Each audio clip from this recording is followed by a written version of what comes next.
Jadi kita memasuki sebuah makam umum menurut tradisi masyarakat muslim pada umumnya. Jadi kita membuka dengan salam ya kepada ahli kubur. Assalamualaikum ya alal kubur. Fa inna insyaallah bikum lahikun. Semoga yang dimakamkan mendapatkan kedudukan di sisi Allah Subhanahu wa taala. Bisiril Fatihah.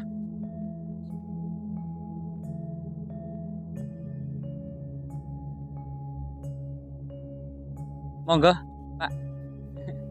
Jadi kita memasuki makam muslim yang ternyata batu-batunya sangat unik ya dan penuh misteri. Bahkan diduga pohon-pohon raksasa ini pun merupakan pusaka sang wali yang menjadi pohon. Jadi ada pohon Trenggulun, berasal dari kata sang hulun atau sang hulun yang, yaitu para pengabdi Tuhan. Nah itu. Kemudian selain Trenggulun ya, sang hulun ya, nah ini juga diduga juga ini adalah bagian dari pusaka sang wali yang juga merupakan pohon Trenggulun atau sang hulun yang, yaitu para pengabdi Tuhan. Nah, batu-batunya di sini juga sangat misterius ya. Jadi menyerupai sosok-sosok binatang yang membatu ya. Misalnya kerbau, kuda, kemudian harimau, termasuk kura-kura yang bertapang batu. Bahkan diduga susunan dari batu alam ini merupakan sebuah kompleks megalitik pada masa lalu yang tersusun dari menhir, dolmen, dan beberapa formasi batu yang menyerupai susunan astronomi atau batu menyerupai astronomi ya, batu yang ada di langit. Misalnya di sini ada beberapa batu menhir, batu dolmen. Nah, seperti ini batu menhir besar. Jadi ini. Nah, ini juga diduga pada masa lalunya merupakan kompleks dari semacam kabuyutan ya, kabuyutan. Kabuyutan ini juga merupakan sebuah menhir pada masanya yang saat ini menjadi semacam kompleks makam umum. Bahkan pohon-pohon raksasa ini dipercaya oleh masyarakat sebagai pusaka dari sang wali. Nanti kita akan mendapati makam utama itu ada makam yang dipercaya oleh wali ya, dengan sebuah inskripsi, dan bahkan sampai saat ini ternyata di makam-makam itu dipercaya sang wali pun itu bertapah membatu dan tubuhnya mengecil ya, menyerupai batu. Nanti coba kita lihat, kan kita juga semakin penasaran. Bahkan di sini ini ada semacam struktur batu alam ya. Struktur batu alam sebagaimana makam-makam di Jawa pada umumnya dipenuhi dengan tanaman puring, tanaman andong, berbagai macam kayu-kayu kecacil ya, pohon-pohon raksasa yang bertuah pada masanya, sehingga kemudian pohon-pohon ini dipercaya oleh sebagian masyarakat sebagai pusaka dari sang wali. Coba kita lihat, batu-batu ini juga tersusun rapi sedemikian rupa, termasuk batu besar yang ada di sini. Ini bahkan batunya juga sangat unik ya. Jadi menyerupai sosok pertapa yang berlumut dan membatu. Nah, coba kita memasuki area makam dari sang wali ya. Jadi coba kita mulai memasuki makam. Assalamualaikum ya alal kubur fa inna insyaallah bikum lahikun. Dalam waktu dekat maupun lama kita juga akan menyusul. Nah, coba kita kirim doa Fatihah ya. Nah, ternyata di sini ada 2 buah makam wali dan ternyata ini ada inskripsi. Nanti coba kamera bisa di zoom, ada tulisan pego ya, atau bahasa Arab tanpa harokat gitu ya, tulisan pego 2. Ini kemungkinan nama dari almarhum ini. Jadi batunya juga unik seperti batu candi ya. Nah, ini kepada ini kita baca, ternyata ini bacanya Syekh Abdul Muthalib, dan yang sana kita baca Syekh Abdillah. Jadi Syekh Abdillah dan Syekh Abdul Muthalib. Di Siril Fatihah.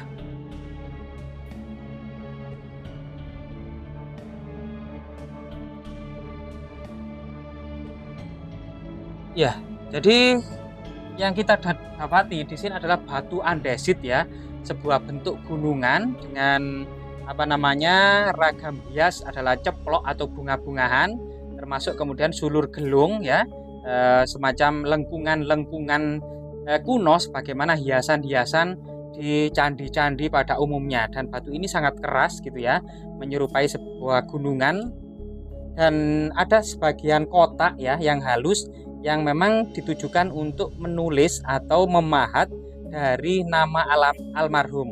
Dan di sini ternyata nama almarhum itu menggunakan tulisan Arab juga berbahasa Arab. Jadi ini bacanya Syekh. Jadi ini adalah Abdul Muthalib. yang sangat unik adalah yang di sini. Ternyata disinilah yang kemudian masyarakat percaya kalau mungkin kamera ke arah sini, wajahnya menghadap ke sini gitu ya. Jadi kita akan bisa melihat ini adalah seorang wali ya dengan ciri-ciri surban, kemudian tasbih yang dipegang gitu ya, duduk bersila gitu ya.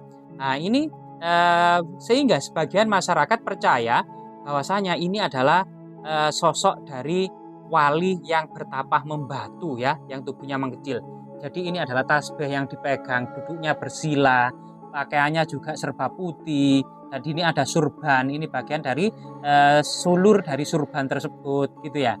Dan inilah kemudian sehingga masyarakat memang mempercayai ini adalah sosok wali yang bertapah membatu. Sedangkan yang di sampingnya ini malah pakaiannya lebih unik lagi. Jadi teman-teman, nah ternyata di sini itu juga dipercaya sang wali pakaiannya itu gamis gitu ya. Pakaiannya gamis, lengan panjang, dari tangannya terlihat, tangan kanannya memegang kedua lututnya gitu ya, dan matanya terpejam gitu ya, bibir dan hidungnya sangat mancung gitu ya, mukanya dengan dagu yang panjang ini, jadi sosok yang tinggi besar pada masa lalu. Sedangkan bagian surbannya itu dibiarkan terurai sebagaimana kemudian surban-surban orang-orang Dubai gitu ya, dengan kemudian tali untuk kemudian mengikat surban yang ada di kepalanya agar tidak jatuh. Nah, bahkan kemudian sosok ini oleh kepercayaan masyarakat setempat juga dianggap sebagai wali yang sedang bertapa membatu. Nah, ini begitu juga